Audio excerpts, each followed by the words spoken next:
I was jamming at the club Saint-Germain. That was on the left bank.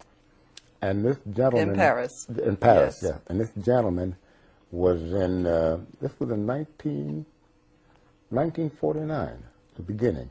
And this gentleman by the name of Anders Berman, he came, went to the club, and he was jamming, he played drums.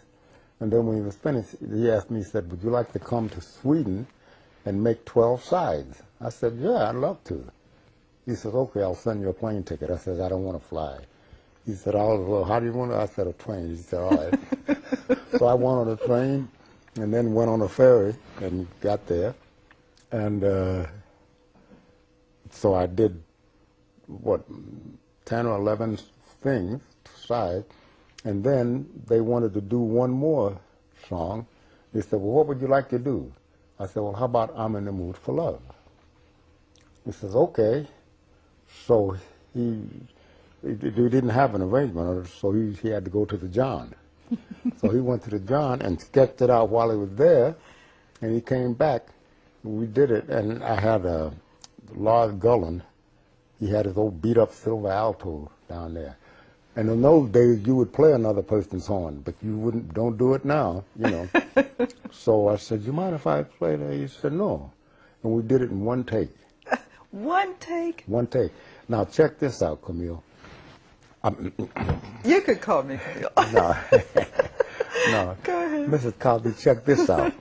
I was, I was playing tenor all the while. So this was alto. So now, when they said bang, I said da da da da da da da da da da da da da da da da da da da dee da dee da dee da. They said, you must have been inspired. I said, hell, I was trying to find the note because I'm playing alto now. And that's how it happened. That's how it That's right. So you have been playing tenor all along. This was an alto, and you were trying to find that. Yeah, because it was another key. Yeah. And how was it distributed? Well, Metronome Record Company from Stockholm, they distributed it, they gave it to Prestige, and Prestige, they put it out. Prestige in the United States. Mm-hmm. Yes. And then it became a hit. Yeah. Was it a surprise? Well, first of all, I didn't know what a hit was. So, and Mrs. Cosby, check this out. I had let's see, when I came back from Europe, the guy looked at me and said, you want a Cadillac? I said, Cadillac? I said, Mother, they want to give me a Cadillac. And my mother said, son, people don't give you anything for nothing. She said, watch it, whatever I wanted. So, but these were agents trying to get me, see? So anyway, I remember I had to get a septet and have the same arrangement that I had, and I had to learn that solo to play it. So I never will forget the Victrola that my mother used to play Jimmy Lunsford and Chick Webb, everybody on. I had on the record of me playing it, and I'm trying to learn it back so I could play it. Yeah, because I'd have to play it 2-3 times a night. And then when Eddie Jefferson put the lyrics to it, I had to, we had to do that 2 or 3 times a night. I was telling Honey, said we were going to Detroit, Michigan, and there was a snowstorm, and the snow was up to your eyeballs. Mrs. Cosby, I don't see how anybody would have gone out.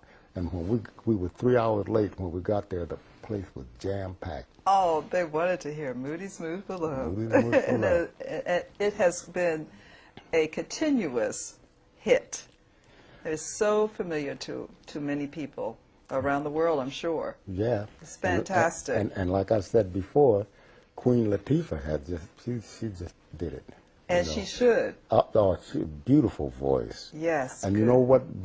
Her producer told me that he heard her sing Lush Life. Yes. And he said he heard her sing that, and he wanted her to sing Moody's Mood for Love. And she really did a wonderful job on it. She did it her way, and it's something. So Eddie Jefferson wrote the lyrics. He wrote the lyrics. King Pleasure was the first one to sing it. Oh, Yeah. yes. He was the first one to yes. sing it, and then you know, his name was Clarence Beeks. But what he did was he had a throne made, and he'd be in the club on the throne. He'd sit there and sing "Moody's Mood for Love," King Pleasure.